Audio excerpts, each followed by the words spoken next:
está hablando. Hola chicos, estoy segura de que ¿Se escucha, no? El audio, chicos. ¿Sí? muchas veces nos habremos sorprendido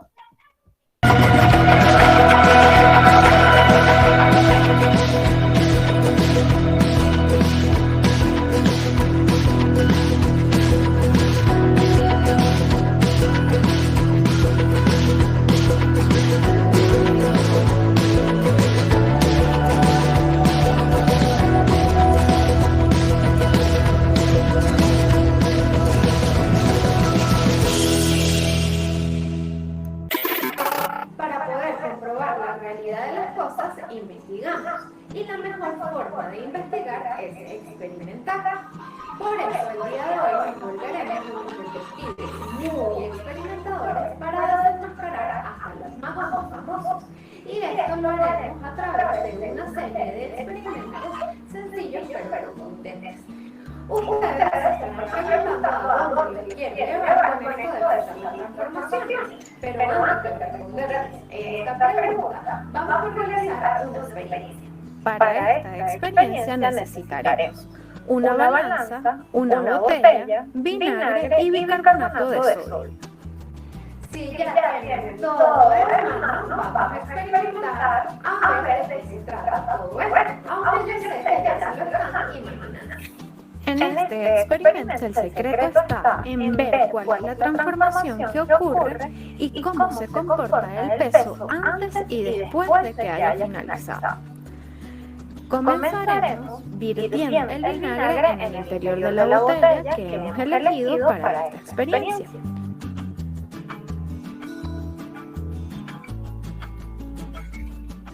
Luego colocaremos en el interior del globo el bicarbonato.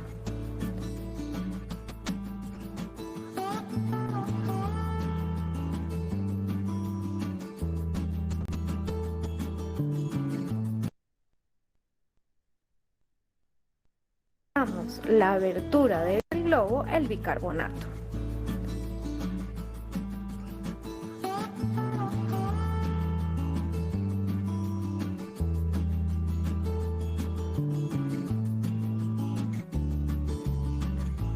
Colocamos la abertura del globo dentro del cuello de la botella con cuidado para no romperlo.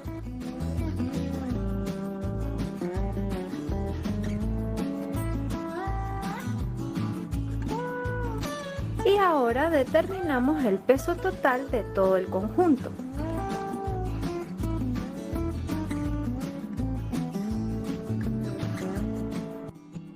Terminado esto, ha llegado el momento de observar la transformación dejando caer el contenido del globo al fondo de la botella.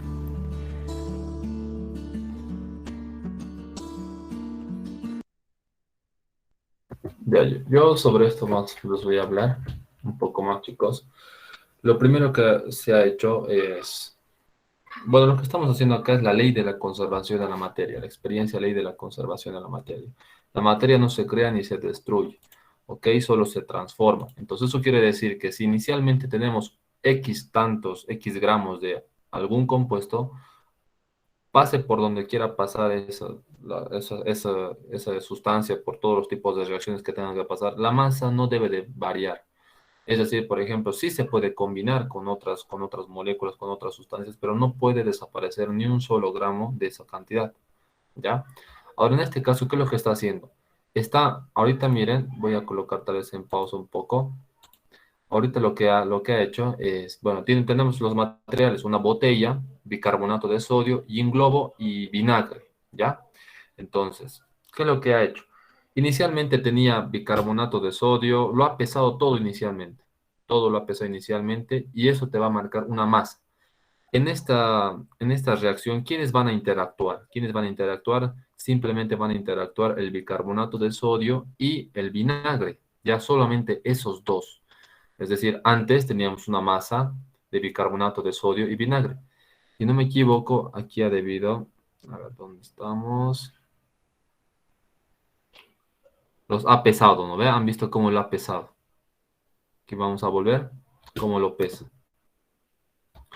va a pesar el vinagre con el bicarbonato, el vinagre con la botella y el globo. Ustedes ahorita se van a preguntar, ¿por qué un globo? ¿Por qué una botella? Por qué no directamente no echamos directo la botella y lo quitamos el globo? ¿Lo ve? Y ahí está, miren. Recién lo va a echar. Ahora ahí voy a explicarles yo. Voy a colocar pausa acá. Fíjense bien cómo está. El bicarbonato está separado, todavía no lo ha echado a la botella, ni un solo, ni una sola, ni un solo gramo. Está en el globo, pero el vinagre está en la botella, todo está conectado, se podría decir, y lo va a llevar a la balanza. Y tiene una masa. Esa masa inicial es antes de que reaccione, es decir, ahí está el vinagre, está el bicarbonato y no están reaccionando, están así puros como tal, como se escucha, ¿no ve? Una vez que nosotros mezclemos el bicarbonato y el vinagre, obviamente hay una reacción, ¿ya? Pero pueden combinarse todo lo que quieran, pero la masa no puede variar, ¿ya? Ahora, ¿por qué tiene que estar todo cerrado? ¿Por qué? Porque si ustedes se ponen a analizar, ya hemos visto tipos de reacciones, ¿quiénes están reaccionando? ¿Qué contiene el vinagre? ¿Qué fórmula tiene el bicarbonato de sodio? Si tú escribes en tus reacciones químicas, ¿qué es lo que te va a formar? Entonces, porque ahí te vas a dar cuenta por qué tiene que estar cerrado y por qué no solamente estamos colocando con cucharita el bicarbonato y listo, lo pesamos así. Si nosotros haríamos eso, por ejemplo, no utilizaríamos un globo. Ahí colocamos un papelito, una cajita de papel, aparte ahí al ladito de la botella colocamos bicarbonato y no el globo. Y después ese bicarbonato lo colocamos ahí adentro. Obviamente tenemos una masa inicial igual, ¿no ve? Y lo colocamos dentro, con una cuchara directamente, sin el globo. ¿Qué es lo que puede pasar? A ver, alguien que se pueda dar cuenta. ¿Por qué estaría mal? Y obviamente la masa no me va a salir lo mismo. ¿Y por qué no me va a salir lo mismo? A ver, ¿quién me puede responder eso? ¿Quién se da cuenta al tiro? A ver eso. Si es que no utilizamos el globo. ¿Alguien? ¿Nadie? A ver, miren lo que va a pasar con lo mezcla. Atentos ahí lo que va a pasar. Ahí está su respuesta. ¿Por qué no, por qué es obligatorio y necesario con el globito y no colocamos con una cuchara y listo? ¿Qué es lo que está pasando con el globo? Fíjense.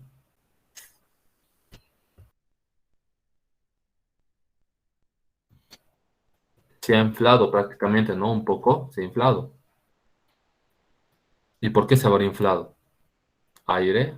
¿Alguien ha inflado? Si no había aire antes, ¿no ve? No había nada de aire. O sea, había el aire que nosotros podemos verlo, pero no hemos colocado aire con una manguerita ahí en la botella, no. Entonces, lo que ha pasado ahí, chicos, es que una vez que haya tenido contacto el bicarbonato y el vinagre, ha habido una reacción y esa reacción ha desprendido un gas y obviamente el gas también tiene una masa. Ese gas que desprende es dióxido de carbono y está haciendo esa presión de ese gas que se está concentrando ahí dentro, está haciendo pues que el globo se infle un poco. Y ahora, si nosotros no hubiéramos colocado el globo y directamente lo hubiéramos colocado así con una cuchara, ese gas que desprende la reacción, lo hubiéramos perdido, se iba a ir al medio ambiente y obviamente el gas tiene una masa, no será tanto, pero tiene una masa y al momento de pesar finalmente íbamos a decir, oh, ¿qué ha pasado acá? No tenemos la misma masa, ¿no ves? Por ejemplo, aquí cuando lo ha vuelto a pesar, es otra vez 339, pero nosotros hubiéramos tenido 335, 330, que esa, a ver, no sabemos cuánto hubiera pesado el gas de CO2. Y ahí no íbamos a poder verificarlo. Íbamos a decir, "Oh, ha desaparecido más y más", pero no es que ha desaparecido. El hecho que tú no hayas visto que el gas se ha desprendido de ahí de la botella no quiere decir que ha desaparecido, sino que tenemos que saber, ¿verdad?, qué es lo que va a formarse. Va a reaccionar y se va a desprender CO2. Entonces, ese CO2 no debemos dejarlo de escapar, porque si dejamos escaparlo, entonces no vamos a tener la masa, no vamos a poder verificar la ley de la conservación de la materia. Entonces, por esa razón es obligatorio el globito, ¿ya? Para que ese gas siga ahí adentro. Es parte de lo que había antes, pero esta vez se ha combinado y se ha formado otra cosa, pero la masa sigue siendo la misma al final. Entonces, eso es la experiencia, de eso trata la experiencia de la ley de la conservación de la materia, ¿ya? Entonces, esa es la práctica que vamos a hacer. Los materiales que necesitamos son ustedes han visto muy claro. Ustedes para la siguiente se van a traer vinagre. ¿Dónde están los materiales que nos ha dicho? A ver.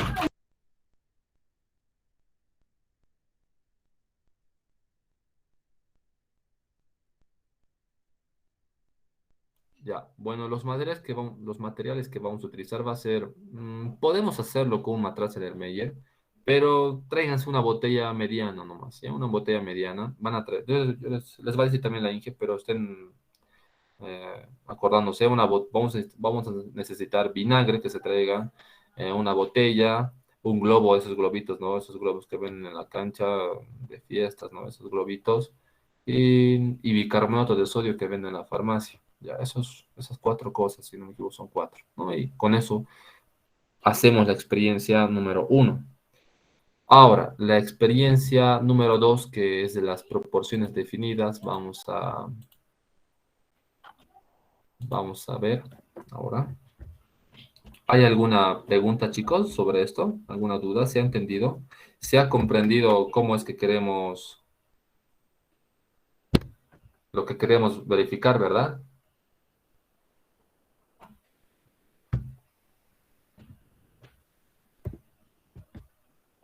Hola. Tal cual como dice en la guía, ¿no? Esto sí, no.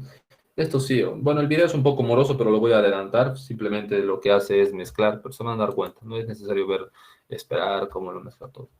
Ya, entonces seguimos al pie de la letra lo que nos dice la experiencia acá.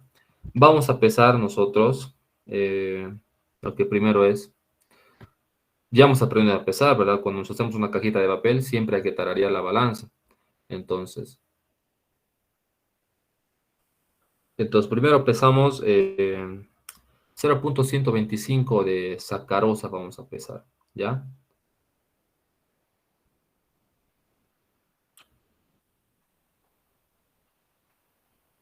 No sé qué. A ver, no sé qué está haciendo. A ver, vamos a ver. Bueno, en sí ustedes no tienen que estar restando, ¿no? Saben muy bien que la balanza se tararea y sobre eso tú vas a empezar a colocar 0,125 gramos. En este caso no puede pesar 0,125. ¿Por qué? Porque la balanza tiene dos dígitos, entonces directamente lo pesa 0,12. ¿Vale? Entonces, primero vamos a pesar la sacarosa y después vamos a mezclarlo con 0,375 de clorato de potasio.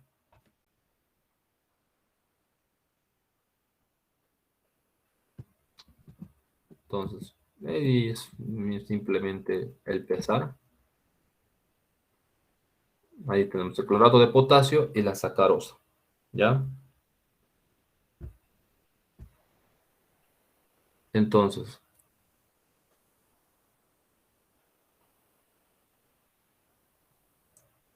vamos a vaciar lo que... Les voy a colocar más grande esto. Ahí está.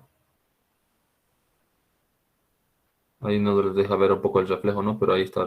Distinga un poco mejor lo que es el clorato de potasio y la sacarosa.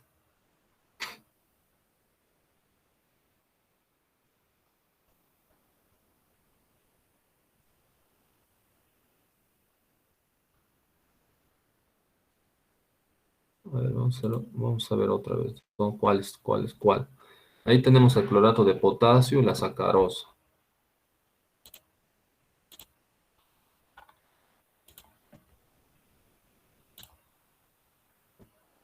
Ya, eso es la sacarosa.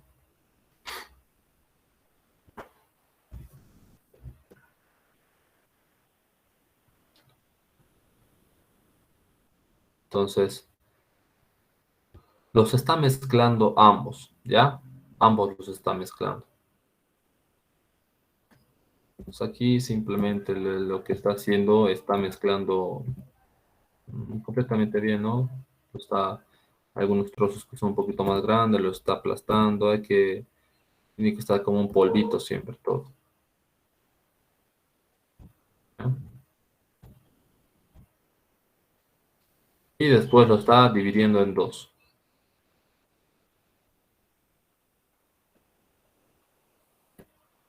¿No? Lo divide en dos proporciones.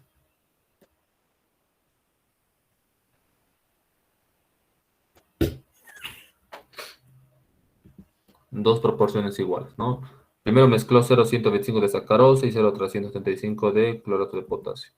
Los mezcla homogéneamente y después recién lo divide en dos proporciones. A la primera proporción lo deja así tranquilo y a la segunda proporción le va a aumentar 0,120 más de sacarosa. ¿No ve? Aumenta, eso más lo va a aumentar. Y otra vez tenemos que volver a mezclar, ¿ya?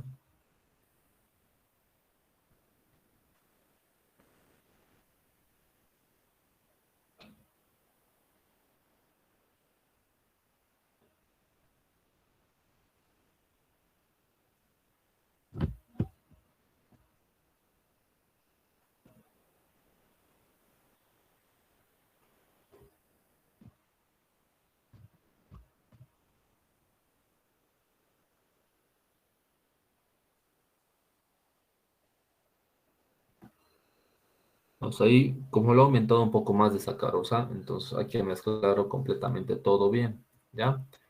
Lo voy a ir mezclando homogéneamente.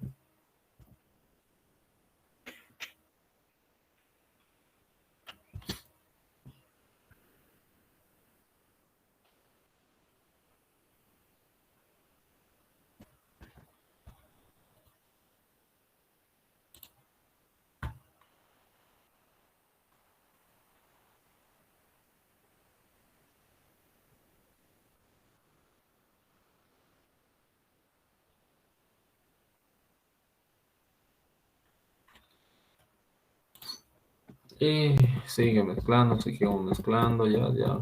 Entonces aburrido de ver cómo mezcla. Eso ustedes lo van a hacer en el laboratorio.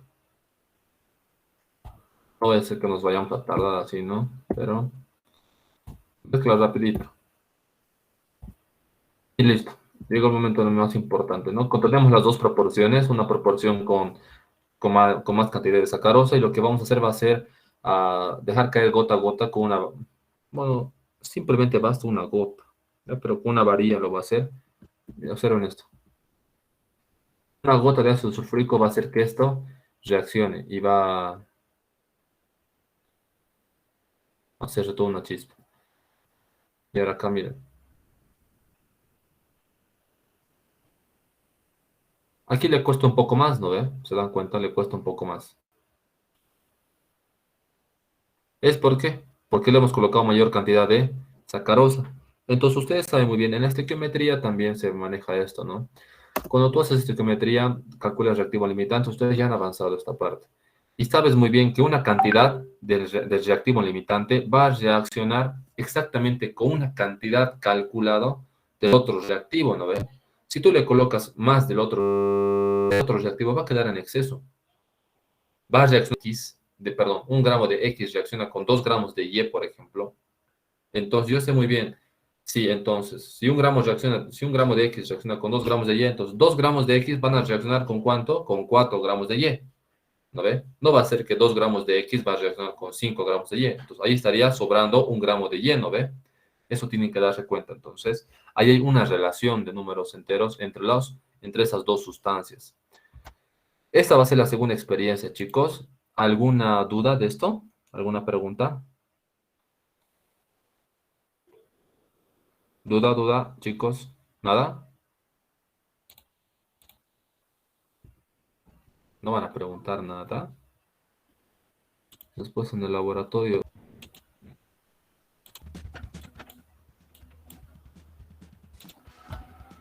Tenemos ahí todos los materiales que vamos a utilizar. Entonces, para determinar el peso equivalente del magnesio, eso es lo único que vamos a ver. Y aquí hay cálculos, ¿ya? Es muy importante entender bien los cálculos que les voy a explicar después del video. Entonces, para determinar el peso equivalente del magnesio, ahí fíjense, esto es lo que se llama una cuba hidroneumática, ¿ya? Una cuba hidroneumática lo vamos a llenar con agua destilada. Debemos de verificar su manguera. Acuérdense, la manguerita no tiene que tener fugas. Y el tapón de goma tiene que estar tefloneado para que pueda tapar completamente el matraz. O sea, va a ser conectado a un matraz. Esta probeta que vamos a utilizar, tenemos que llenarlo completamente de agua y colocarlo sobre el orificio que ven acá en esta parte, en la parte de la derecha, ven ahí clarito, hay un pequeño orificio que se nota apenas y debemos de colocarlo sobre él. La probeta debemos de colocarlo tal que no haya ninguna burbuja en la parte superior de la probeta, en este caso, ¿no? No tiene que haber ninguna burbuja. Se puede hacer, se puede lograr, no es que no se puede. Entonces, eso, armamos nuestro equipo. Ahora, con la ayuda de un vidrio de reloj, sabemos muy bien, tarareamos la balanza, se dan cuenta, bien, tarareamos y vamos a pesar magnesio. Vamos a pesar, ¿cuánto de magnesio? Vamos a pesar, ahorita nos va a decir el video mismo. 50 miligramos creo que es de magnesio. Pero a ver, veremos cuánto van a pesar aquí en el video, ¿ya? Bueno, ¿nos dijo cuánto pesó o no?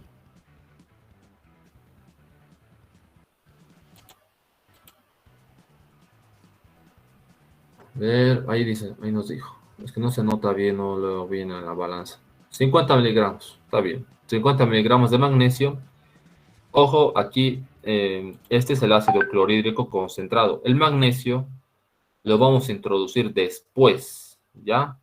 Primero vamos a colocar el ácido clorhídrico concentrado. Entonces vamos a colocarle, aquí nos dice, bueno, en sí es ácido clorhídrico 1 normal.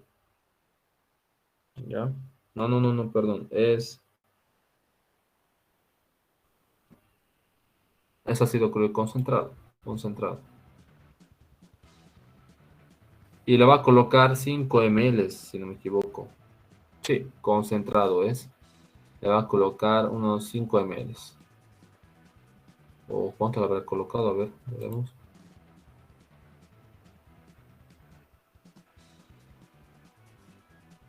Bueno, eso no son 5 ml, deben de ser unos 12 ml.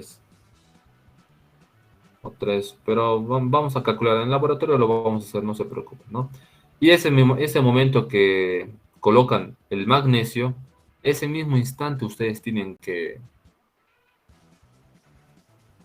ustedes taparlo. Porque ustedes van a saber qué va a desprender eso. ¿Qué desprende? Eso va a desprender gas hidrógeno, ¿ya? En la experiencia de densidad desprende, si no me equivoco, CO2. En este caso desprende gas hidrógeno. Y ese hidrógeno lo vamos a alojar ahí en el matraz. Va a desplazar esa cantidad de agua. Vamos a leer el volumen que desplaza y ese es el volumen que vamos a obtener del gas de hidrógeno. ¿Ya?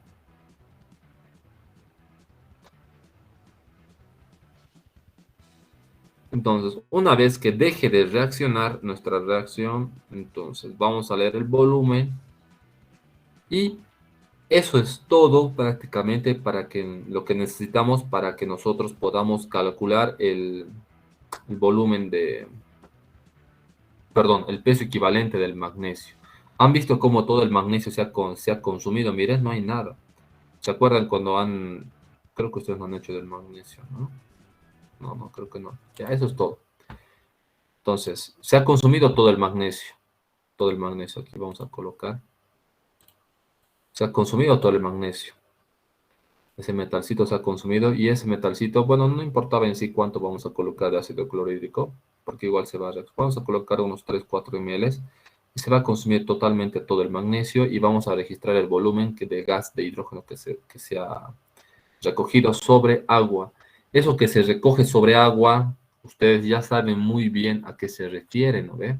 Es muy importante. Entonces, eso que se recoge sobre agua, ya han avanzado en preuniversitarios y no sé si estarán en química teoría, porque en química teoría, su primer parcial es lo mismo que ustedes han dado el examen de ingreso, ¿no? Los únicos nuevos temas que van a ver quizás es termoquímica, termodinámica, tal vez, porque no ven, pero termodinámica, y reacciones, bueno, equilibrio ácido y base, pero que no son nada del otro mundo, también son sencillos, ¿no? Ya, ahora, eso consiste en la experiencia. Para la parte de cálculos, les voy a explicar ahora. ¿Hay alguna duda, chicos? ¿Alguna duda? Vamos.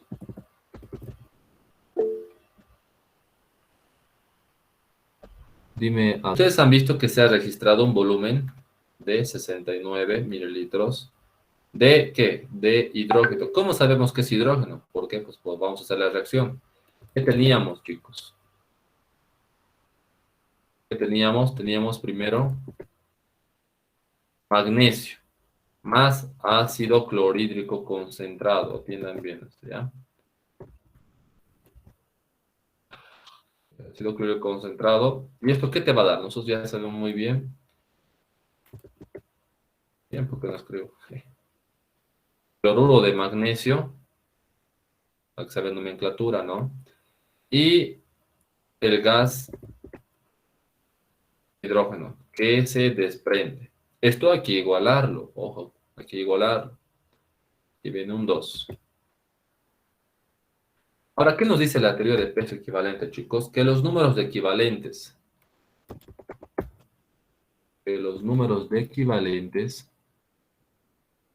de magnesio es igual al número de equivalentes de ácido clorhídrico, es igual al número de equivalentes de cloruro de magnesio, es igual al número de equivalentes de hidrógeno. Esto cuando ocurre la reacción, o sea, cuando ocurre la reacción, los números equivalentes de todas las sustancias son iguales. ¿Y a qué es igual el número de equivalentes? ¿Qué fórmula? ¿Cómo se calcula el número de equivalentes? ¿Es igual a qué?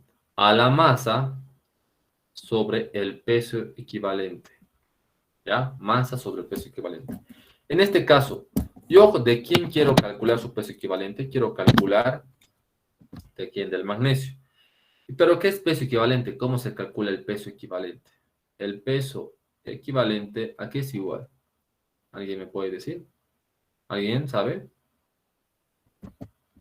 ¿A qué es igual el peso equivalente, chicos? A ver, Lady Bustamante, a ver, ¿a qué es igual el peso equivalente?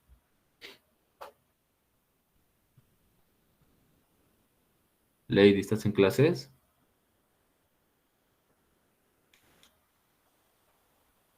Lady.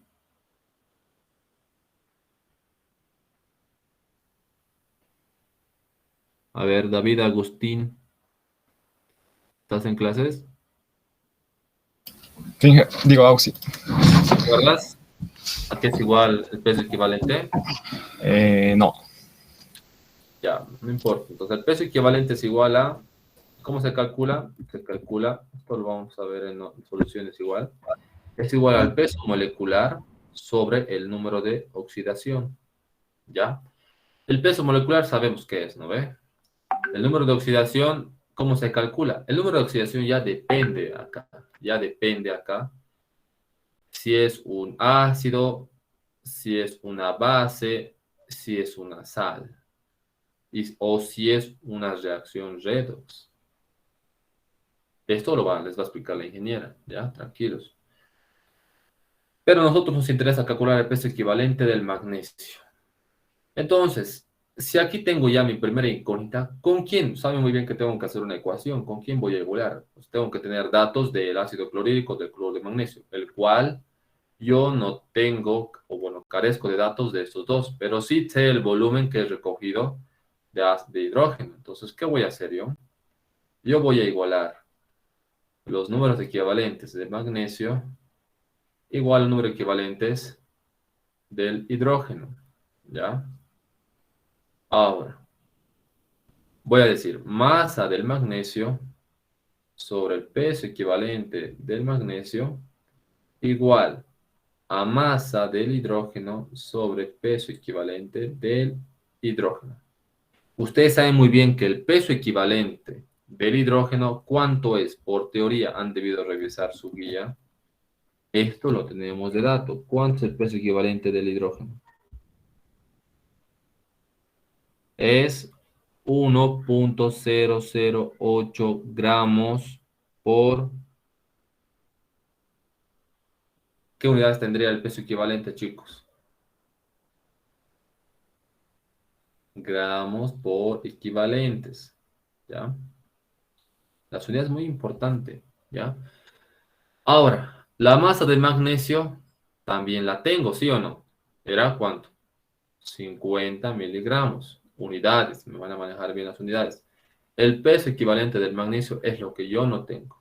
¿Ya? Así que esto va a ser mi incógnita. Ahora, la masa de hidrógeno no lo tengo tampoco, ¿no ve? Pero sí lo puedo calcular. ¿Cómo lo puedo calcular? Pues por este dato que yo he registrado al final de la reacción. Como ustedes saben, el hidrógeno es un gas y para los gases hay una ecuación. Esa ecuación para los gases es la ecuación de estado, ¿no ve? Que es igual presión por volumen igual a moles por R por la temperatura. Entonces de ahí voy a despejar directamente la masa, que sería igual a ¿qué? A la presión por volumen sobre R por temperatura por el peso molecular.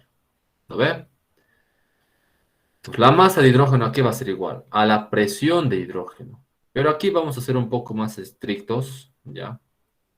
Vamos a ser un poco más estrictos. No sé, bueno, depende de la Inge, pero siempre sabemos hacer así. Si les dice otra cosa, pues hacemos lo que ella les diga, pero si no, vamos a hacer como yo les estoy indicando, ¿ya? La presión del hidrógeno tiene que ser el volumen de hidrógeno, el peso molecular del hidrógeno, la constante R de los gases y la temperatura del hidrógeno, ¿ya?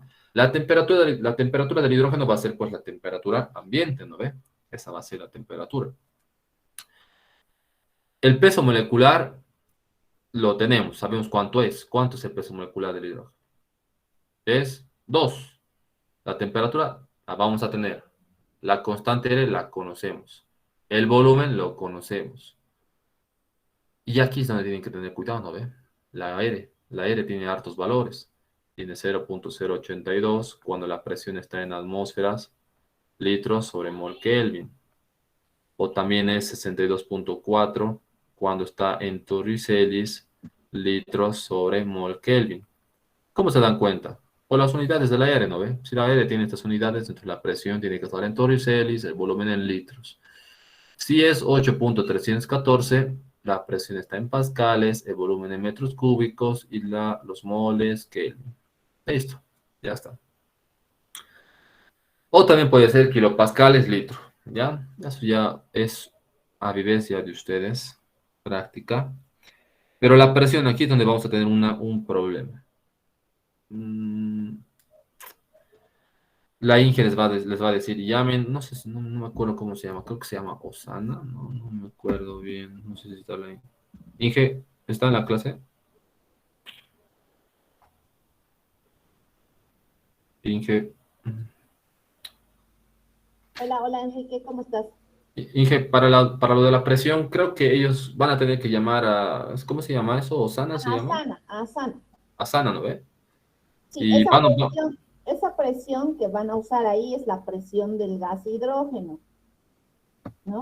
Lo que yo le quiero decir, Inge, aquí con ellos vamos a tomar en cuenta la parte de humedad relativa, esa parte y presión de gas húmedo, todo eso, presión de gas seco, perdón. En realidad, este gas que están recogiendo es un gas húmedo, Sí. ¿cierto? Porque están recogiendo sobre agua. Entonces, tienen que aplicar esa fórmula a la presión atmosférica, tienen que restar la presión de vapor del agua. Ya, entonces así les voy a explicar ahora. Entonces, Sí, entonces esta presión es la presión del hidrógeno. ¿Y a qué es igual esta presión del hidrógeno? Es igual a la presión atmosférica, que esa la van a preguntar el día que hagan, ¿no? Porque esa depende de la temperatura. Esa presión atmosférica van a restar la presión de vapor del agua. Por eso es que tienen que medir también la temperatura del agua en la cuba, ¿no? Y ahorita lo escribo eso. Lo voy a escribir eso. Por favor, esa presión, eso es importante. Entonces, chicos, ese día ustedes, después de hacer la experiencia, la Inge tiene su número, creo que arriba igual nos van a indicar. Les van a dictar la temperatura incluso del ambiente, la presión en Cochabamba, hasta tal vez les van a decir la humedad relativa, si es que queremos un poco complicarnos y queremos ser más exactos. Pero lo que aquí es muy importante es tomar en cuenta la presión del gas seco, ¿ya? Porque una vez que ese gas que hemos recogido nosotros en la probeta es un gas húmedo, es decir, ha pasado por el agua y está arrastrando pequeñas partículas de agua, de vapor de agua. Entonces, esa presión que está ejerciendo no es totalmente del hidrógeno, está con el agua más, y eso hay que restarle. hay que restarle la presión de vapor del agua. Entonces, para esta presión que estoy anotando acá, la presión del gas seco, es decir, del hidrógeno, va a ser igual a la presión que nos van a dictar a Sana, esa presión que nos van a dictar, ya sea las unidades que ustedes les den, ¿no ve? Puede ser atmósferas, torriceles, hectopascales o pascales, generalmente les dicen en hectopascales, creo. Ustedes tienen que convertir, ¿no ve? A esa presión le van a restar la presión de vapor del agua, ¿ya? Ustedes con la temperatura que les van a dictar o que ya saben que van a tener la temperatura, van a irse a sus tablas y hay también una tabla. Así como hay de densidad y temperatura, hay también tabla de presiones de vapor y temperatura. Ustedes leen esa presión de vapor a esa temperatura y lo restan. Ahora, si en caso les dan la humedad relativa, entonces lo colocan acá, se multiplica por la humedad relativa, ¿ya? Pero en fracción. Pero no creo que hagamos eso, ¿ya? Si no, lo hacemos igual, no hay problema. Entonces, pero restan esa presión de vapor le restan a la presión total. Y ya tenemos la presión del gas de hidrógeno. Y listo. Tienen la masa, reemplazan acá la masa, dividen entre el peso equivalente, despejan acá el peso equivalente del magnesio y listo. Eso es todo. Ahora, y ese peso equivalente lo van a comparar, ¿no ve? Con el peso equivalente teórico del magnesio. Y para eso vamos a utilizar nosotros esta ecuación. ¿No ve? Esta ecuación. ¿Y cuánto es el peso equivalente del magnesio teórico? El peso molecular del magnesio, ¿cuánto es? Es, si no me equivoco, 24. El número de oxidación del magnesio, ¿cuánto es? Más 2, ¿no ve? ¿Cuánto va a ser? 24 entre 2 es 12. Entonces, si nosotros hacemos cuidadosamente la experiencia, hacemos bien los cálculos, restamos la presión de vapor a la presión total, si nos da humedad, entonces metemos la humedad también, el volumen, leemos muy bien el volumen, medimos bien la temperatura, tiene que estar en Kelvin, ojo. Entonces, ¿qué hacer? Entonces, el peso equivalente experimental del magnesio nos tendría pues que dar más o menos 12 también, ¿no ve? Un 11.5, un 11 o 12.5, entonces por ahí.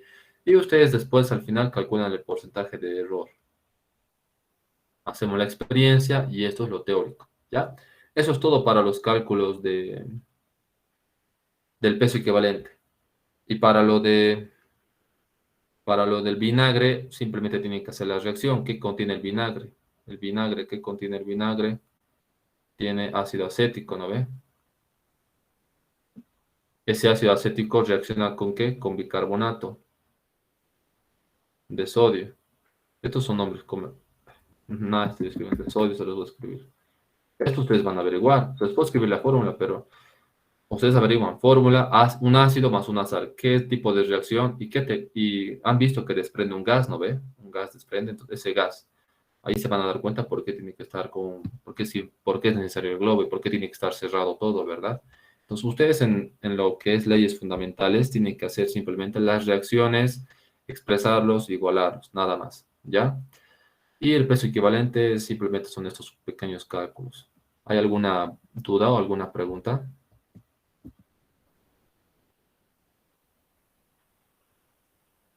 Bueno, Inge, ¿está bien, no? ¿Hasta ahí explicarles o quiere que lo haga todo? ¿Está bien? ¿Hasta ahí? Sí, sí, Enrique. No sé si ellos tienen alguna consulta, ¿no? Porque son ellos los que van a hacer sus cálculos. En el porcentaje de error, tal vez explicarles la fórmula, ¿no, Enrique? Ya. Equivalente. Ya, está bien, sí, el porcentaje de error. Bueno, la fórmula que manejo, Inge, no sé si está bien, es el peso equivalente teórico menos el peso equivalente experimental sobre peso equivalente teórico por 100. Está bien, ¿no? Esa es la fórmula que manejamos en los laboratorios. Este es bueno, siempre con respecto al teórico, ¿no? Porque el teórico es el que es 100% que está bien, ¿no? Es el seguro, es cálculos teóricos. Este es el peso equivalente teórico menos el peso... estoy haciendo con otro color. Pero se los voy a anotar aquí más bonito. Entonces, es en valor absoluto. A veces el peso equivalente experimental les puede dar un poco más grande, ¿no? Entonces aquí es Sí, eso va a anotar ahí. Es el peso equivalente teórico, en una T lo voy a simbolizar, menos el peso equivalente experimental o práctico, como le quieran llamar, dividido, y también está en su guía, ¿no? Creo. Es dividido entre el peso equivalente teórico por 100.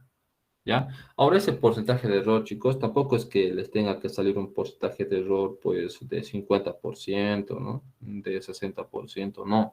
Les tiene que salir por lo menos un máximo, será pues un 5% de error. Esto es lo que tienen que calcular. Pues el teórico es el, por ejemplo, el 12, con respecto al 12, aquí menos el peso equivalente experimental, ¿ya?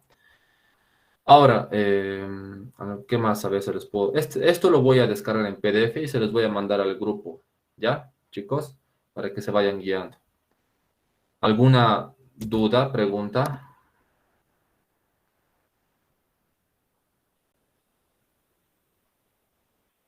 No me gusta, no se me salió de la hoja aquí. ¿Alguna pregunta, chicos? Vamos a preguntar, no sé, a ver. Adrián Jairo, ¿estás en la clase? ¿Sí? ¿Has entendido? ¿Tienes alguna duda? Por ahora no. Ya, tienen que participar en clases, ¿ya? Bueno, Inge, eso es todo, ¿no? ¿Algo más que quiera que les diga a los chicos? Eso tal vez lo puedes transformar en PDF, Enrique, y me lo pasas y yo lo voy a subir al Classroom. Ya, ya está bien, Inge. Ahorita lo guardo en PDF y le mando, ¿ya? ¿Tienen alguna consulta, chicos? Porque ustedes son los que van a hacer su práctica la siguiente semana y esos son sus cálculos, ¿no es cierto? Entonces, tiene que estar claro lo que van a ir a hacer la siguiente semana, qué datos tienen que ir a tomar, etcétera, ¿no? Sí, yo creo que no hay dudas, sin que nadie se pronuncie. Tal vez en la semana van a tener dudas. Disculpe, hice una consulta. ¿Las clases de la siguiente semana van a ser presenciales? No puedo escuchar bien, mi internet está un poco bajo. Sí, las clases, como hemos dicho, ¿no es cierto? Bueno, no sé si usted estaba en la anterior semana. Entonces, la parte de fundamento teórico, toda la parte teórica las estamos haciendo virtuales y la parte experimental en el laboratorio por grupo, ¿no es cierto? Ya estamos organizados por grupo. Ya tienen sus horarios respectivos también. Está bien. Entonces, el informe 3 lo vamos a presentar en físico o en virtual también. Los informes los estaremos presentando nomás de manera virtual, ¿ya? Para que no haya esa confusión. Subiremos al plano, allí tienen las fechas establecidas. Entonces, continuaremos presentando los informes de manera virtual. Está bien, muchas gracias.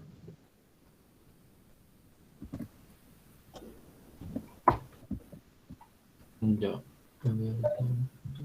Ok, vamos a continuar, por favor, van a disculpar, no, se me ha colgado, no he podido pasarles el link del repaso, por eso es que Enrique ha comenzado con la parte experimental. Entonces, ahora sí, por favor, vamos a activar las cámaras Lo voy a tener que compartir. para poder dar el repaso.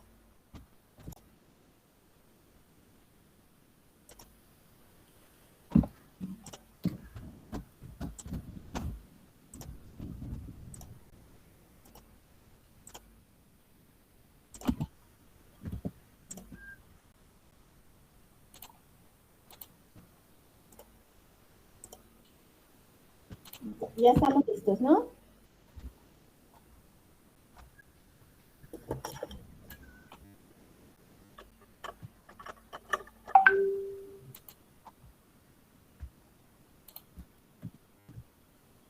Bueno, Inge, ya le guardé en PDF y ya le mandé a su WhatsApp.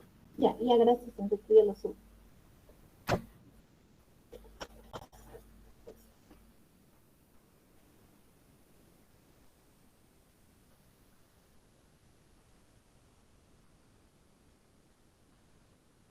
¿Ya están listos? Cuantitativo. ¿Cuáles son estas leyes? Vamos a enunciar estas 4, como son la ley de la conservación de la materia o la ley de Lavoisier, la ley de las proporciones definidas, o conocida como la ley de Proust, la ley de las proporciones múltiples, o la ley de Dalton, y la ley de las combinaciones gaseosas, conocidas como Gay-Lussac. Entonces vamos a hacer referencia a estas 4 leyes fundamentales o ponderales de la química. Hablemos de la ley de Lavoisier, o de la conservación de la materia. Esta ley es una de las fundamentales, ¿no? Porque a partir de ella es que nace la química moderna y se deja de lado la alquimia, ¿no? Entonces, durante la alquimia lo que se hacía eran ensayos a nivel cualitativo. Entonces, a partir del siglo XIX, ¿no es cierto?, con la ley de Lavoisier, ya se toma en cuenta las cantidades, ¿no?, o los volúmenes de las sustancias reaccionantes, ¿no? Fue enunciada por Lavoisier, ¿no?, que es conocido también como padre de la química, quien comprobó experimentalmente esta ley y la publicó el año 1785. ¿Qué nos dice esta ley? Que en toda reacción química la masa de las sustancias que reaccionan es igual a la masa de las sustancias que se forman, ¿no? Y el experimento de Lavoisier consistió en, por ejemplo, en quemar un metal, que en este caso es el hierro, ¿no? Llevó a cabo una reacción con hierro, una combustión con hierro, pero inicialmente, ¿no es cierto?, esta combustión se realizó en un recipiente abierto. Entonces,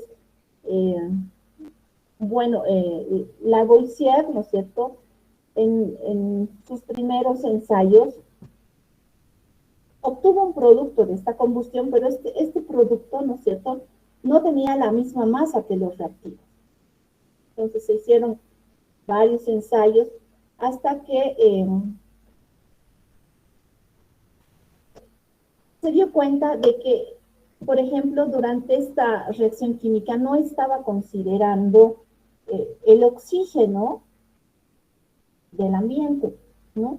Entonces, para ello es que llevó a cabo esta reacción ya en un recipiente cerrado. Entonces, en un recipiente cerrado ya pudo conocer, ¿no es cierto?, la masa inicial de los reaccionantes. Y se dio cuenta que esta masa inicial coincidía con la masa final que lo obtenía. Entonces, y es a partir de ello, ¿no es cierto?, es que enuncia esta ley de la conservación de la materia. Y nos dice que en la naturaleza nada se crea ni se destruye, solamente sufre una transformación. Y es lo que sucede en las diferentes reacciones químicas que hemos visto en la anterior clase. Entonces, ¿cómo comprobamos esta ley? ¿No? Acá tenemos algunos ejemplos. El caso de la combustión de hierro. Hierro más oxígeno me da un óxido férrico. Para hacer estos cálculos, nuestra reacción tiene que estar debidamente igualada, como lo está esta. ¿Y qué podemos determinar? ¿No? Que el peso molecular de hierro es 56, por 4 moles es igual a 224. El peso molecular del oxígeno gaseoso es 32, por 3 son 96 gramos. Entonces, en esta reacción, ¿cuánta masa tengo de reactivos?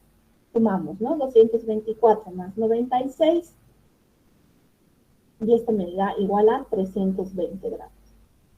Estos 320 gramos es igual a la masa de los 2 moles de óxido férrico, ¿no? Entonces, ustedes sacan el peso molecular del óxido férrico y multiplican por 2, les va a dar de igual manera los 320 gramos. Entonces, ahí podemos corroborar que la masa de reactivos es igual a la masa de producto.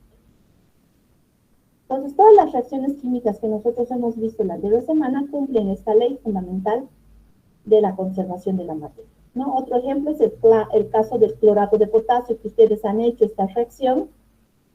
¿Recuerdan? Es una reacción de descomposición parcial, ¿no? El clorato de potasio se descompone en cloruro de potasio y oxígeno, ¿no? Si recuerdan, es la reacción que han hecho con las bolitas de papel. Pues la masa de reactivos, ustedes calculan, ¿no es cierto?, con los pesos moleculares es 245, que es igual a la suma de las masas de los productos, ¿no? Que en el caso del cloruro de potasio es 149 y la del oxígeno 96. Si sumamos, la masa va a ser la misma. Entonces, de esa forma es que se comprueba esta ley. En la parte experimental, como ya les mencionó Enrique, ¿no es cierto? Vamos a realizar una reacción con vinagre. El vinagre, conocido también como ácido acético, va a reaccionar con el bicarbonato de sodio, ¿no? Vinagre con bicarbonato de sodio. Entonces me dará un producto, uno o más productos. Entonces la masa inicial de nuestros reactivos que vamos a pesar tendrá que ser igual a la masa de los productos que vamos a obtener. Entonces, de esa manera estaríamos corroborando la ley de la conservación de la materia a través de ese experimento. Otra ley,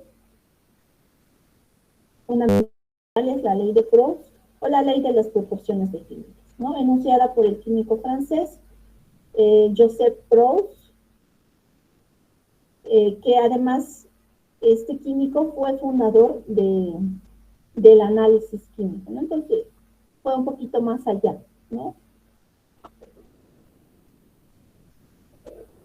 De los ensayos de Lavoisier, ¿no? Un poquito más allá de los ensayos de Lavoisier. ¿Qué nos dice Proust?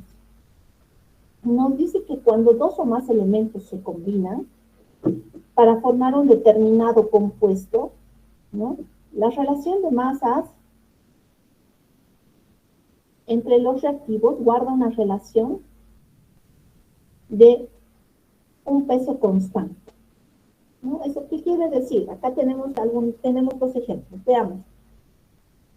Tenemos la reacción de combinación de hidrógeno con oxígeno para formar agua, ¿no? Igualamos nuestra reacción, está igualado.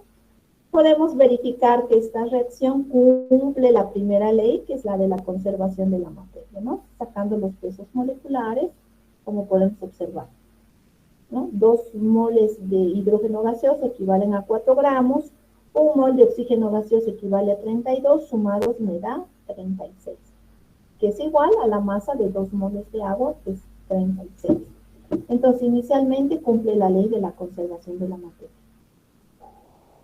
Ahora, en relación a la ley de Proust, ¿qué podemos observar? ¿Qué nos dice? Que la relación nos dice que masas de hidrógeno y oxígeno siempre va a ser la misma, en las cuales se van a combinar estas sustancias para formar agua. Entonces, ¿cómo puedo averiguar aquello? ¿No es cierto? Con estas masas que habíamos determinado en función a los pesos moleculares. Entonces, si yo encuentro esa relación va a ser la misma, va a ser igual para esta reacción de formación de agua. Entonces, puedo dividir 4 gramos entre 32 y esto me da igual a un valor constante, ¿no? Que sería en este caso 0.125. O puedo dividir 32 entre 4. 32 entre 4, ¿cuánto es? 8, ¿no es cierto? Es otra relación que también puedo utilizar. Entonces, ¿eso qué significa? Que la relación en la cual se van a combinar hidrógeno y oxígeno siempre va a ser la misma, siempre se va a llevar a cabo en esta proporción, ¿no? Por más de que, por ejemplo, en la segunda reacción he triplicado la proporción de mis reactivos, ya no es 2, sino he triplicado, es 6, ya no es 1, sino es 3, ¿no? Y obteniendo la relación de pesos, ¿no es cierto? Voy a tener 12 de hidrógeno con respecto a 96 de oxígeno. Entonces, fíjense, 12 sobre 96 me continúa dando el mismo valor, 0.125. O puedo dividir 96 entre 12. A ver, ustedes dividan 96 entre 12. Puedo hacer de forma inversa también. 96 entre 12 me va a dar igual a 8. Entonces, se mantiene ese valor, ¿no es cierto? Entonces, a eso hace referencia la ley de Proust, que la relación de masas en las cuales se van a combinar los reactivos en una reacción siempre va a ser la misma para esa reacción. Si este valor fuera otro, entonces eso significa que no correspondería a esta reacción, corresponderá a otra reacción. Entonces, para cada reacción, ¿no es cierto?, habrá una relación de proporción definida en la cual se combinan los reactivos. De eso nos habla Proust. Entonces, la siguiente semana se va a hacer una reacción en común, una sola para todo el grupo, que la va a hacer Enrique, para comprobar la ley de las proporciones que tienen. Entonces, lo que ustedes tienen que hacer es anotar todas las observaciones que puedan surgir a partir de esta reacción química.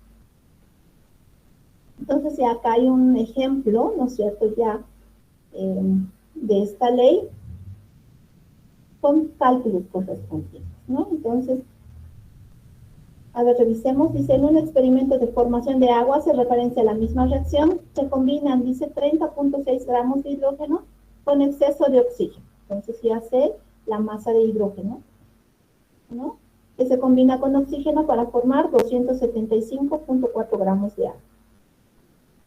En un segundo experimento, dice, realizado en las mismas condiciones, se combina otra masa de hidrógeno, 2.90, con 23.2 gramos de oxígeno. Ahora, con estos datos me dicen si se cumple o no la ley de Proust. Entonces, tengo dos experimentos, ¿no? En uno tengo 30.6 gramos de hidrógeno, en el otro tengo 2.9 gramos de hidrógeno, que se combinan con oxígeno. En el primer caso no conozco la masa de oxígeno, pero como sé la masa de agua, por diferencia yo puedo sacar la masa de oxígeno. Entonces, esta es la masa de oxígeno. En cambio, en el otro experimento conozco la masa de oxígeno, es 23.2.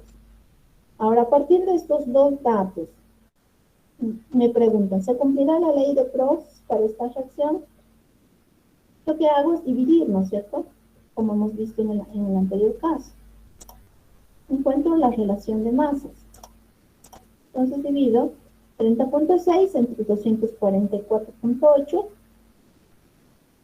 y eso me va a dar, ¿no es cierto? ¿Cuánto me da? A ver. 1/8 sería, ¿no? 1 entre 8 es igual a 0.125. 0.125. Y lo propio, si ustedes dividen 2.90 entre 23.2, les va a dar 0.125 también, ¿no?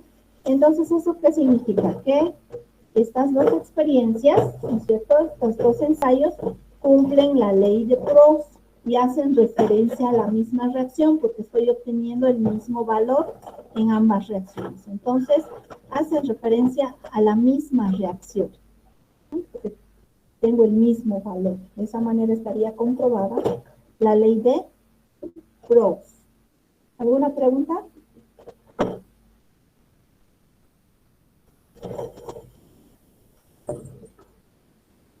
Si esta relación hubiera sido diferente, entonces no correspondería a esta reacción de formación de agua, ¿no?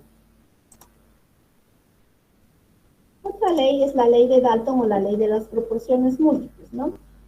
Entonces, Dalton observó un fenómeno que Proust no había considerado, ¿no?, que no se había percatado, que no se había dado cuenta.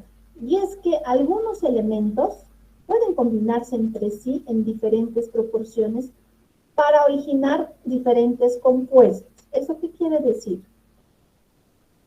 Si dos elementos se combinan para formar más de un compuesto, ¿no?, la relación de uno de ellos permanece constante y está combinado en una relación de números enteros con el otro.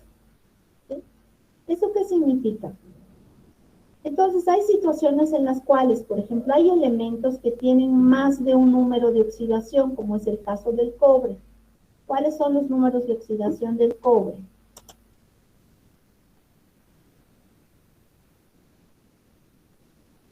Adrián, ¿cuáles son?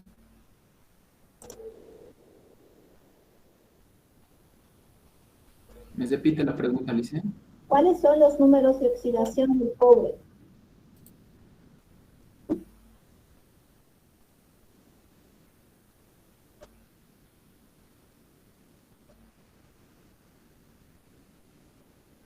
Más 2 y más 1. Ya, muy bien, más 2 y más 1.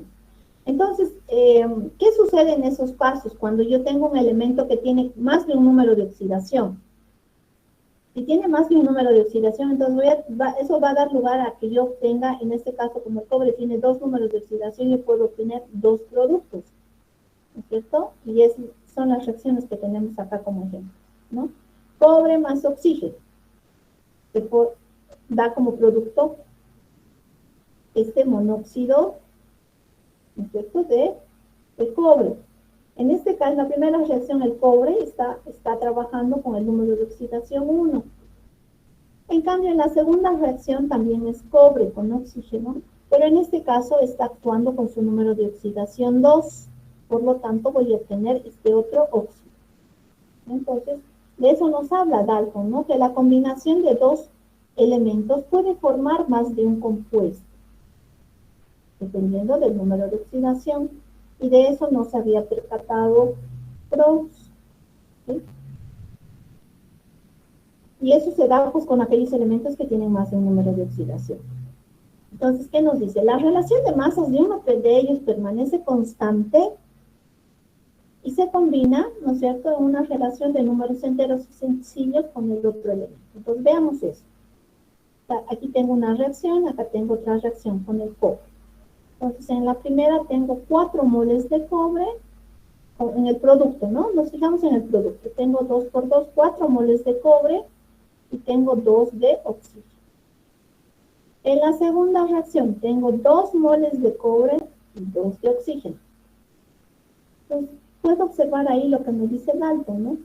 Que la relación de masas de uno de ellos permanece constante. Fíjense cuál permanece constante en ambas reacciones, la del oxígeno. Tengo 2 moles de oxígeno y tengo 2 moles de oxígeno. Pero están en una relación de números enteros y pequeños con el otro elemento, ¿no? Entonces están en una relación de 2 a 4 con el cobre y en la segunda reacción 2 a 2 con el cobre. Entonces, eso sucede cuando mi elemento tiene más de un número de oxidación. Y en la segunda reacción, en el segundo ejemplo, tengo otra reacción con carbono, ¿no? El carbono es un metal que también tiene 2 números de oxidación, 4 y 2. Pues, por lo tanto, puede dar lugar a la formación de estos dos productos diferentes, son diferentes.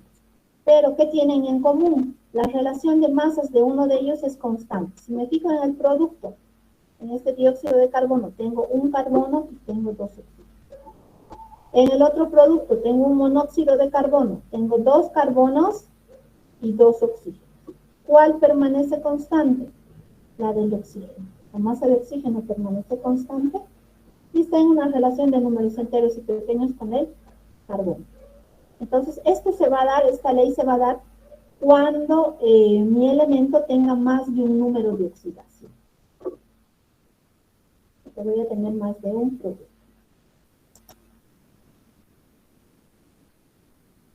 Y aquí tenemos un ejemplo, ¿no es cierto?, de esta ley de las proporciones múltiples de Dalton.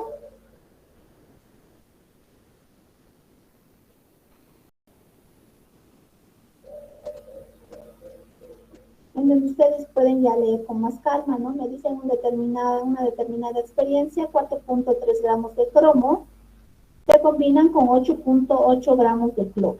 Entonces, esa es una primera experiencia. Se formará un cloruro A, ¿no? En una segunda experiencia ya tengo otra masa de cromo que es lo que se combina con otra masa de cloro. Tengo 2 experiencias con 2 diferentes masas. El producto que se va a formar es un cloruro de cromo, ¿no? En ambos casos. Ahora, con esos datos me dicen que demuestre si se cumple o no la ley de las proporciones múltiples.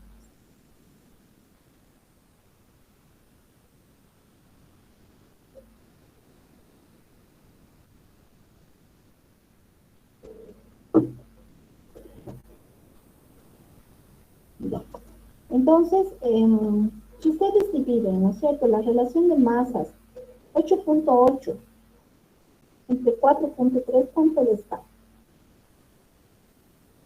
Me da 2.065. ¿No? 2.065, la relación de 8.8 entre 4.3. Es como si estuvieran, si quieren, simplificando. 4.3 el cromo es 1, 8.8 entre 4.3 es 2.05. Entonces vamos a encontrar una equivalencia, ¿no? Esto es igual a 2.05 gramos de cloro con respecto a 1 gramo de cromo. ¿Sí? Porque si ustedes multiplican cruzado, 2.05 por 4.3 van a tener 8.8. En la otra experiencia hacen lo mismo. Dividen 10.4 entre 7.6 les va a dar 1.37 gramos de cloro con respecto a 1 gramo de cromo. ¿Sí? Lo que se está haciendo solamente es una relación de masas, no una relación de pesos para poder corroborar esta ley. Entonces, si se fijan en ambos compuestos, tengo 1 mol o 1 gramo de cromo. Lo que está variando son las masas de cloro, 2.05 en el primero y 1.37 en el segundo. Ahora lo que voy a hallar es una relación entre estos dos pesos. 2.05 entre 1.37 es lo mismo que, a ver, dividan 2.05 entre 1.37.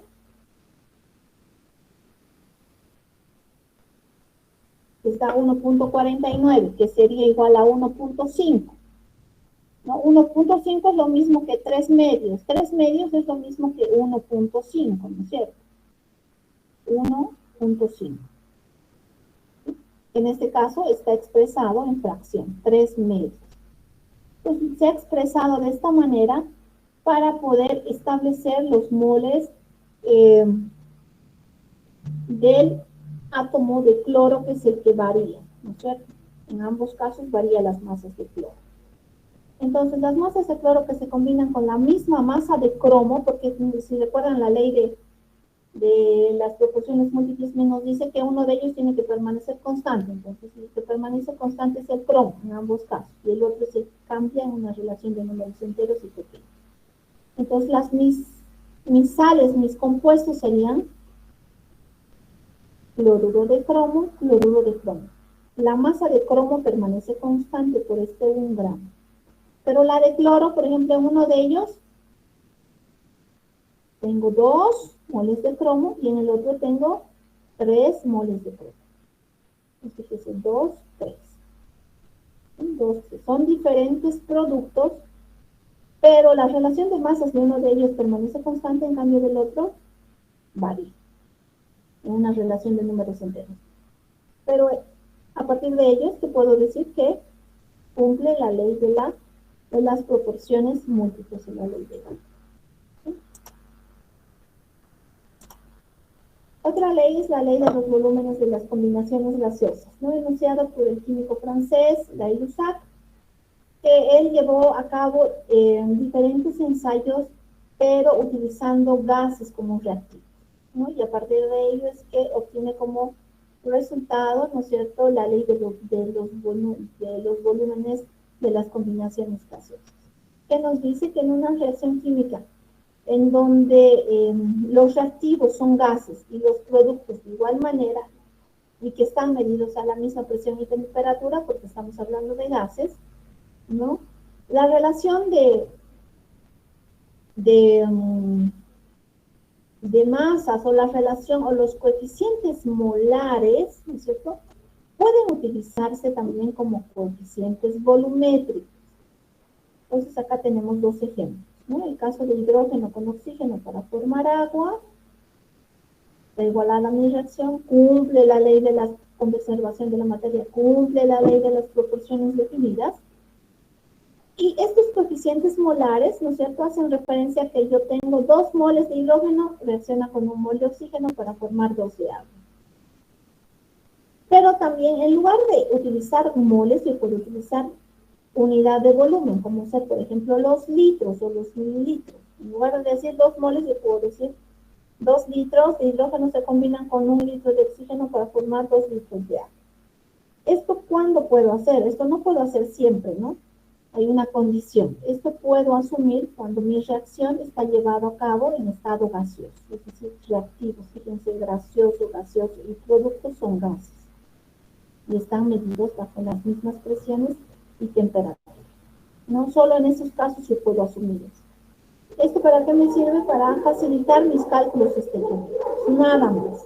¿Sí? Entonces facilita cuando yo estoy manejando volumen. Entonces, eso en cuanto a las leyes fundamentales de la química, ¿ya? De estas leyes vamos a corroborar, si quieren, las dos primeras. La ley de la conservación de la materia y la ley de las proporciones definidas así. ¿Preguntas acerca de este tema?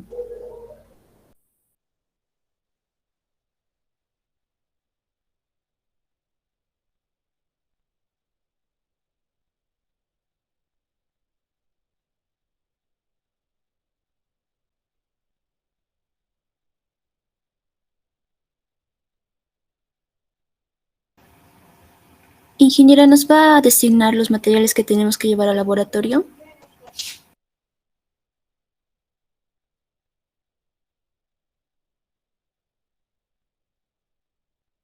Sí, terminaremos por favor de avanzar y luego vamos a hacer un resumen y les voy a decir lo que tienen que traer la siguiente semana.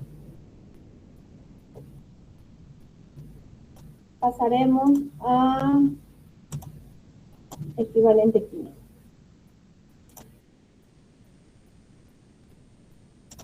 El equivalente químico, ¿no? El peso equivalente es una unidad más que antiguamente se solía utilizar al igual que el peso molecular. El detalle es que con esta unidad se tuvieron muchas confusiones, ¿no? Porque el cálculo de peso equivalente es diferente para cada tipo de sustancia. ¿Y cómo se define este peso equivalente o equivalente gramo? Se define como la cantidad, ¿no?, de una sustancia que es capaz de combinarse, reaccionar, sustituir o desplazar a un átomo de hidrógeno, 8 gramos de oxígeno o 35.5 gramos de cloro para producir un mol de producto, ¿no? Ese es el concepto teórico. ¿Y por qué se utiliza, por qué se compara con estas sustancias, ya sea hidrógeno o oxígeno? Porque la mayoría de los elementos que están en la tabla periódica son combinables, ¿no es cierto?, con estos, ¿no?, ya sea con hidrógeno o con oxígeno. Es por ello que se utiliza como referencia a estos gases. ¿Y cómo se calcula el peso equivalente? Ahí está la fórmula, ¿no? El peso equivalente es igual al peso molecular dividido entre un valor θ, ¿no?, o un parámetro de carga.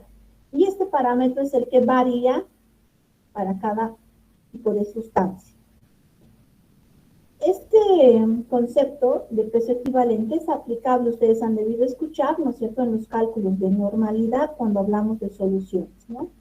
La normalidad, ¿qué es? Es una unidad de concentración que relaciona el número de equivalentes con respecto al volumen en litros de la solución. Entonces, es aplicable a este tipo de cálculos.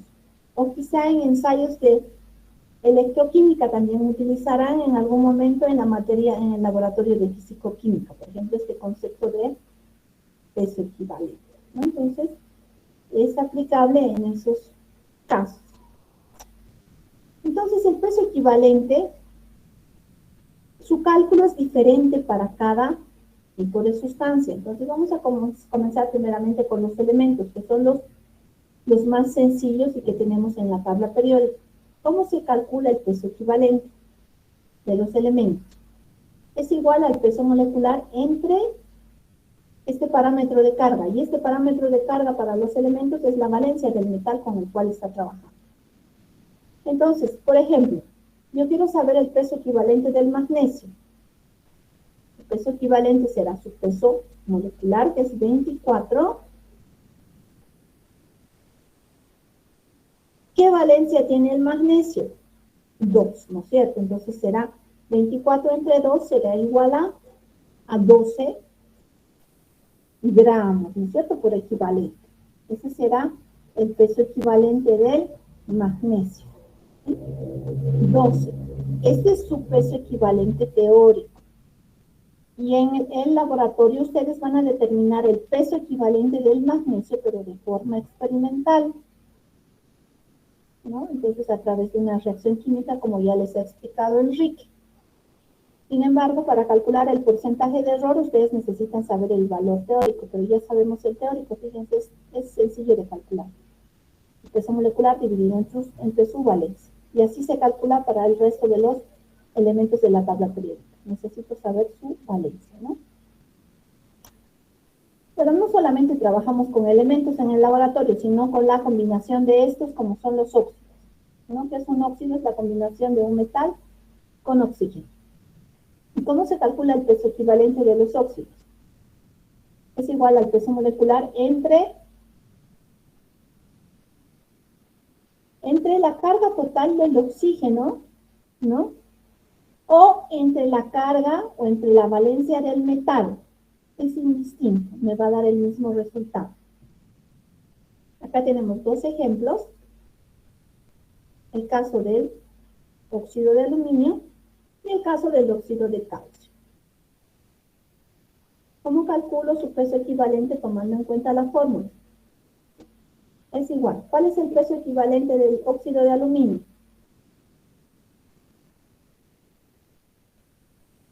Es 102, ¿no es cierto? Ustedes sacan, es 102. 102 entre, ¿cuál es la valencia del metal? A ver, ¿quién me puede decir cuál es la valencia del metal?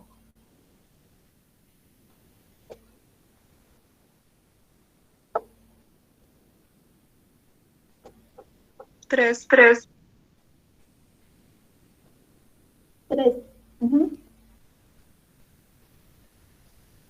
3, pero tengo 2 aluminios en la fórmula. Pues multiplico 3 por 2, es 6. Entonces el óxido de aluminio tiene 6 equivalentes. ¿Y cuál es el peso equivalente? Es el peso molecular 102 entre 6. ¿Cuánto es 102 entre 6?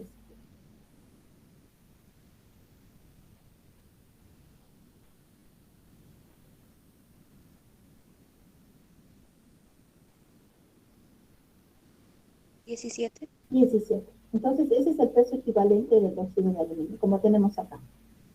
Y de esa forma se calcula. El caso del óxido de calcio. Saco el peso molecular del óxido de calcio. En este caso está fácil, ¿no? 40 más 16 es 56. Divido entre ¿cuánto? ¿Cuál es la valencia del metal?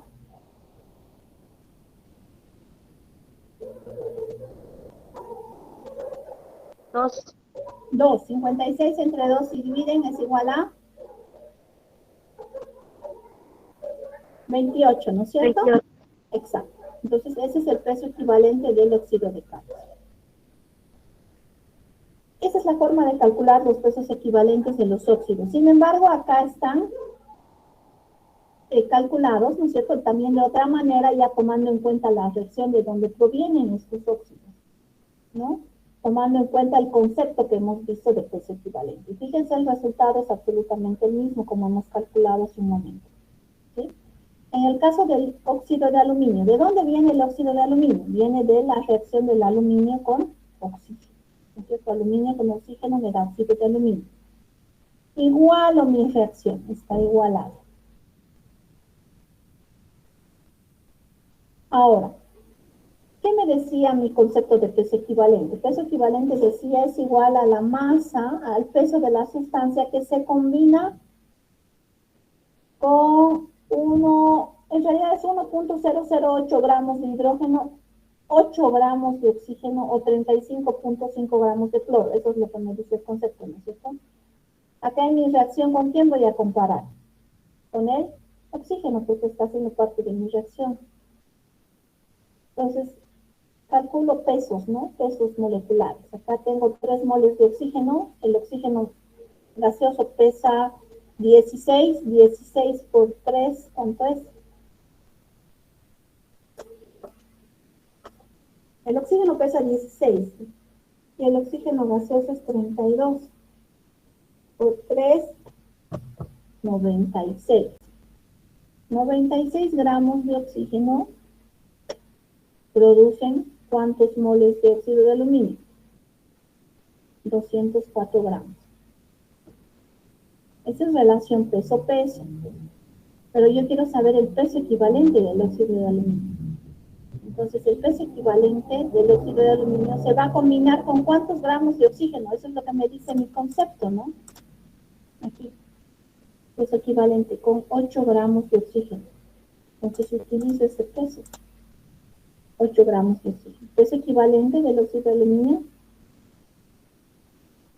va a estar en relación a los 8 gramos de oxígeno. Hago una regla de 3 simple. Peso equivalente es igual a 204 por 8 entre 96 y fíjense, me da igual a 17. Sí, es otra manera de poder calcular el peso equivalente tomando en cuenta la reacción de formación. O puedo hacer como hemos hecho a un principio, ¿no es cierto? Utilizando directamente la fórmula, quizás más sencilla. Peso equivalente del óxido de aluminio es peso molecular 100 por 2 entre la valencia del metal. El metal es el aluminio, su número de oxidación es 3, como tengo 2, 3 por 2, 6. ¿No? Quizá esa forma es más sencilla. Y lo mismo en el otro ejemplo, ¿no? Está a través de la reacción química. Ustedes verifiquen, por favor, y sale el mismo resultado.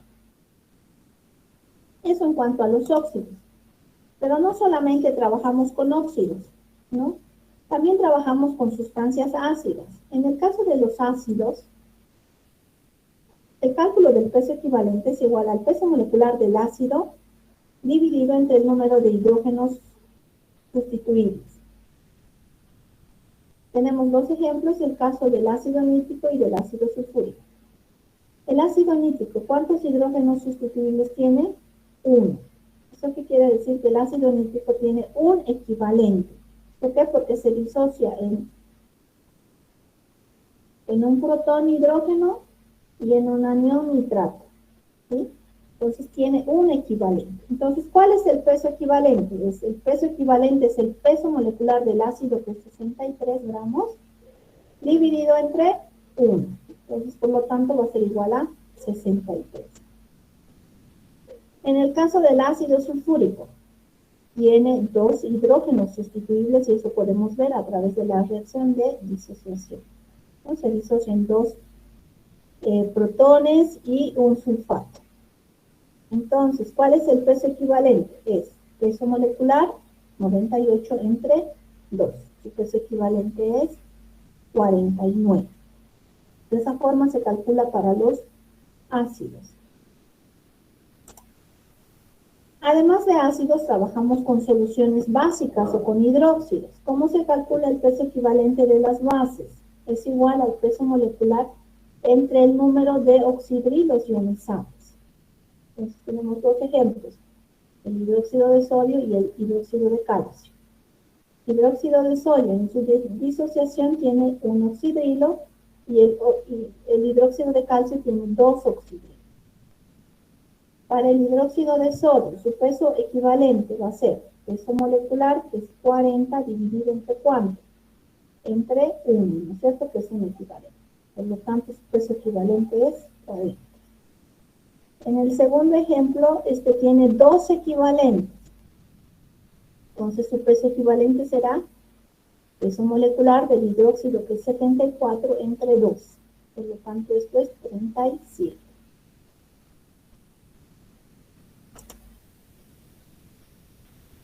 Además de hidróxidos, trabajamos también con sales, ¿no? Como hemos visto hace un momento, el carbonato de calcio, etc. ¿Cómo se calculan los pesos equivalentes de las sales?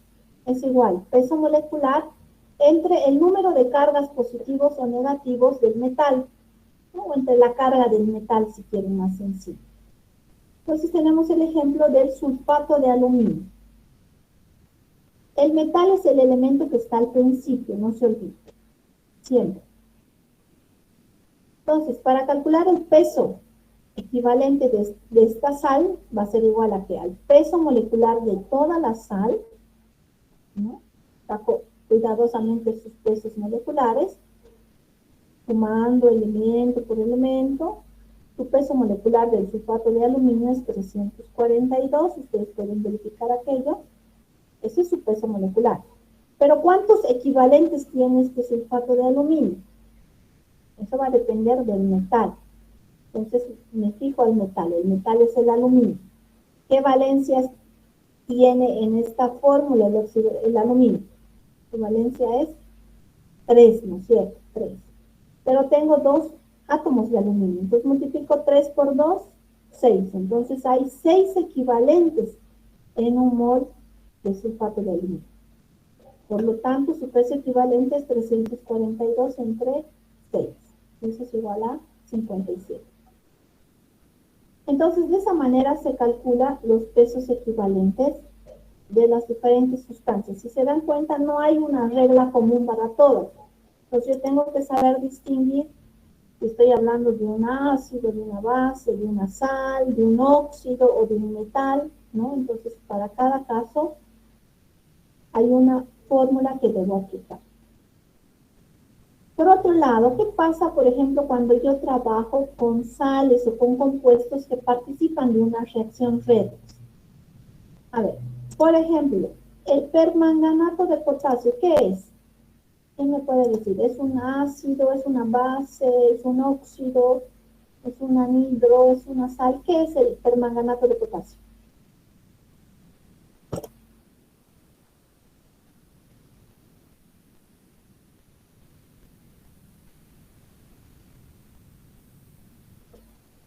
¿Qué es el permanganato de potasio?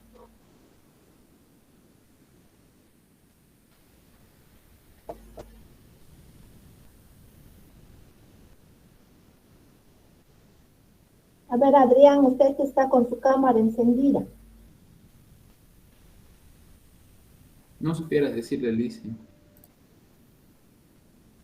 Ya, está bien, pero usted me está atendiendo, pero está con su cámara encendida, pero no sabe. Yamelín, le va a ayudar Yamelín. Yamelín, ¿qué es el permanganato de potasio? ¿Qué tipo de sustancia es?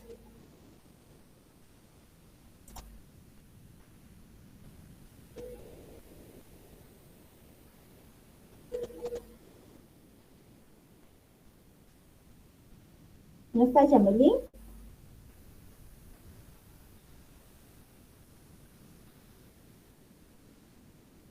Caterín Patricia, está en clase. Yo sí, creo que es una sal, licenciada. Ya, es una sal, exacto. Eso es lo básico, chicos. Ustedes están en química, entonces tienen que saber distinguir, ¿no es cierto?, de qué estamos hablando, si es de un elemento, si es de un compuesto, y ese compuesto será un óxido, será una base, será una sal. Eso es lo básico. Ustedes deberían saber de memoria. Entonces, el permanganato de potasio es una sal. ¿Ya? ¿Cuál es el peso equivalente del permanganato de potasio?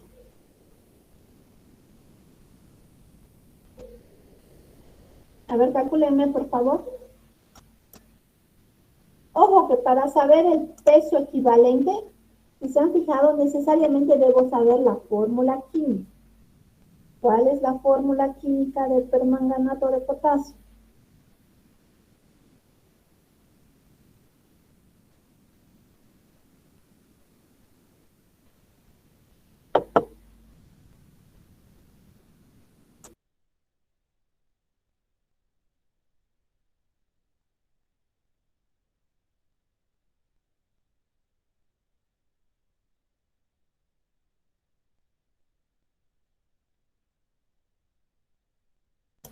Nicole, ¿sabe cuál es la fórmula? Sería KMN oxígeno 4. Muy bien.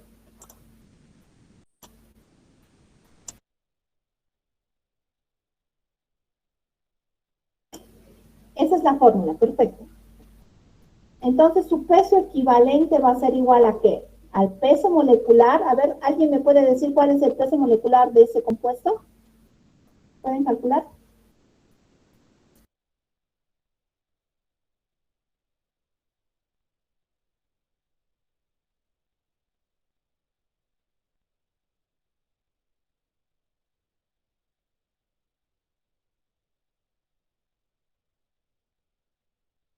¿Cuál es el peso molecular del permanganato de potasio, chicos? 148.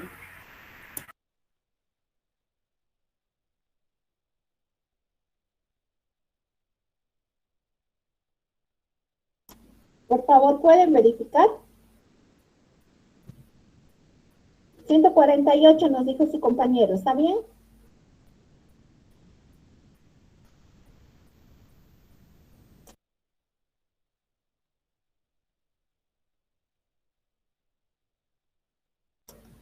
¿Cuál es el peso equivalente? A ver.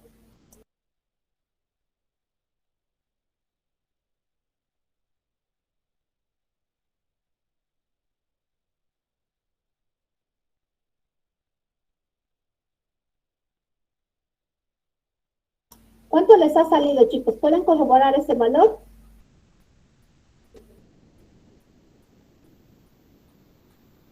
$158. Ya. Su peso molecular es 158. Muy bien. Ese es el peso molecular del permanganato de potasio, que es una sal. ¿Cuántos equivalentes tiene esta sal?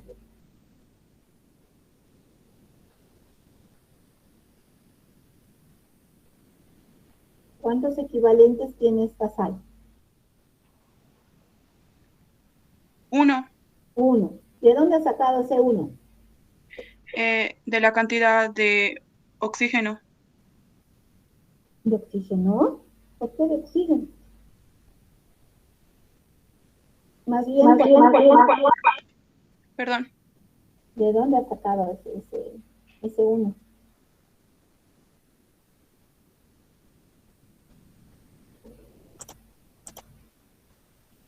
Del potasio. Exacto. Entonces es una sal, ¿no? Es una sal. Entonces ha sacado, ese 1 ha sacado del metal en este caso, ¿no? En este ejemplo era el aluminio, pero usted me está hablando del potasio. El potasio es el metal. ¿Qué número de oxidación tiene el potasio? 1. Entonces, tiene un equivalente. Por lo tanto, su peso equivalente del permanganato de potasio va a ser 158 entre 1 es igual a 158, ¿no? Eso en cuanto a esta sal. Pero, ¿qué pasa si esta sal, este permanganato, por ejemplo, participa de una reacción redox, como tenemos acá dos ejemplos? ¿Qué pasa si participa de una reacción redox? Ya hemos visto, ¿no? Que es una reacción redox. Es aquella donde sucede al mismo tiempo una oxidación y de reducción. En el primer caso, por ejemplo, este permanganato, ¿qué está sucediendo? Se está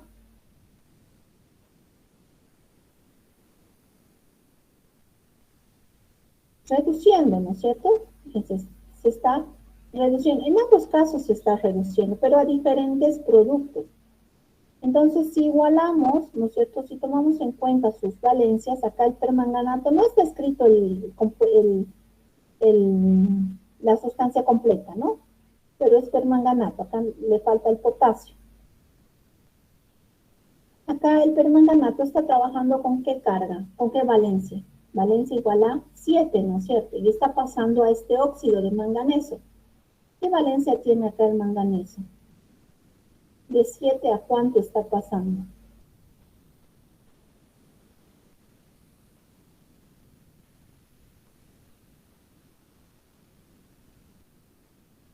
¿Cuánto tiene aquí? ¿Qué valencia tiene en este óxido, el manganeso?